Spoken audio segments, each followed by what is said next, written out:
Bonjour à tous et bienvenue sur boursicoté.com pour cette nouvelle analyse technique Forex matières premières et Bitcoin avec une paire de devises euro-dollar qui reprend un petit peu de la hauteur suite à une forte baisse du dollar, suite donc à la diffusion des derniers chiffres de l'inflation. Les paires de devises donc cotées en dollars sont remontées et on est venu tester ici cette zone majeure des 1.0360. Alors cette zone elle est majeure parce que tout simplement c'était un niveau historique qui n'avait plus été franchi depuis une vingtaine d'années. On avait eu du mal d'ailleurs à la franchir, le franchissement s'était fait suite à une accélération baissière, on était venu donc sur le niveau de parité, et là le rebond nous indique sur cette vue en daily que l'on est venu tester ce niveau avant ici de se stabiliser au-dessus du range que l'on avait précédemment, donc sur un niveau proche des 1,0260. Donc c'est un signal intéressant puisque si on repasse durablement au-dessus de cette zone des 1,0360, on neutralisera la dynamique baissière moyen terme qui est toujours en cours. Mais actuellement, on a testé ici cette zone qui a agi comme résistance et malgré le fort signal qui a été perçu par le marché cet après-midi, on n'est pas parvenu à repasser au-delà de ce niveau. Donc c'est à surveiller ces prochains jours.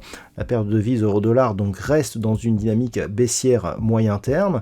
On a ici une configuration qui, depuis le contact ici sur la zone de parité, nous donne un rebond qui reste technique, puisque cette zone de support ici se transforme en résistance. Attention à une rechute, avec ce contact ici qui peut pour l'instant s'apparenter à un overlap, une rupture de la zone ici des 1.0120 irait plus dans le sens d'une possible validation, voire une accélération du mouvement baissier qui serait confirmée sur rupture de la zone des 0,9952. Et là où l'on trouve que la paire de devises euro-dollar était assez technique, il en est de même pour la paire de devises livre sterling contre dollar américain. On l'a constaté cet après-midi lors du trading live, on a eu une forte hausse ici. On vient d'un contact sur la zone historique des 1.20 et suite à un contact ici sur la zone des 1.2270. Et aujourd'hui, suite à la forte hausse qui a été enregistrée donc par rapport à la baisse du dollar, on est venu tester encore une fois un niveau majeur, ce niveau des 1.2270, ce même niveau qui avait été testé ici au début du mois d'août. On revient sur cette zone et là aussi on se stabilise suite au contact avec cette zone majeure. Donc on attend une cassure ici de la zone des 1,2270 pour sortir d'une dynamique là aussi baissière d'un point de vue moyen terme. Comme on peut le voir ici sur ce graphe, la zone des 1,2270 avait été le dernier rempart avant l'attaque ici de cette zone des 1,20 qui avait été enfoncée d'une manière assez agressive d'un point de vue moyen terme.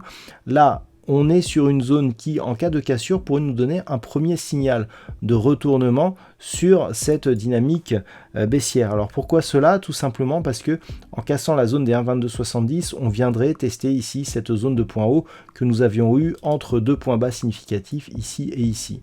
Donc c'est assez important. Pour l'instant, on reste dans une dynamique ici qui est baissière d'un point de vue moyen terme.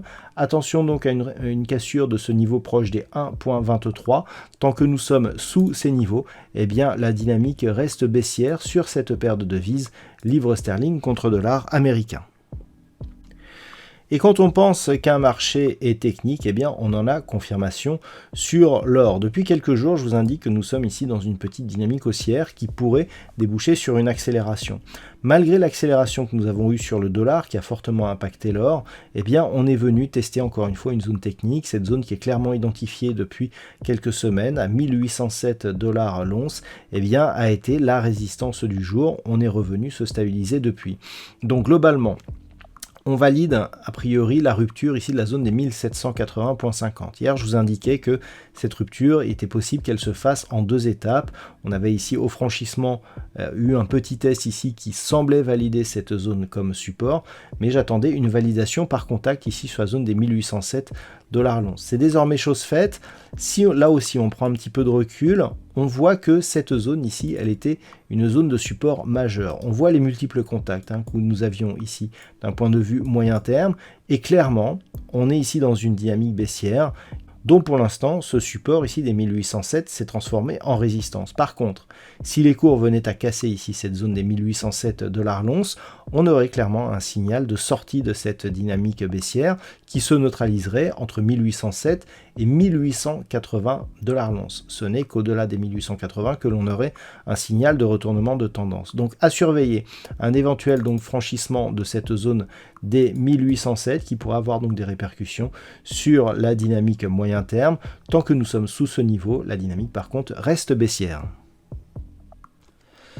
Au niveau du pétrole, la baisse du dollar, eh bien, elle a eu un effet sur le WTI. Alors, il y en a eu aussi les stocks de pétrole brut qui ont fait remonter ici les cours. On avait de multiples tests sur une zone qui était déjà clairement identifiée. Je vous avais indiqué qu'en cas de rupture ici des 93,50, le premier objectif était à 88, puis potentiellement 84 $ le baril. On s'est stabilisé autour de cette zone des 88 et on rebondit encore une fois sur celle-ci. On ne peut pas encore vraiment parler de retournement.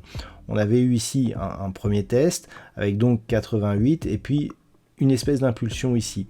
Lorsque l'on observe cette impulsion, on peut constater ici que sur cette zone des 91,70 $ le baril, on avait cette petite zone de support secondaire que l'on est venu tester ici comme résistance. On est toujours sous cette zone, donc clairement, on attendra un éventuel retour ici sur la zone des 93,50 pour voir exactement ce qu'il pourrait se passer.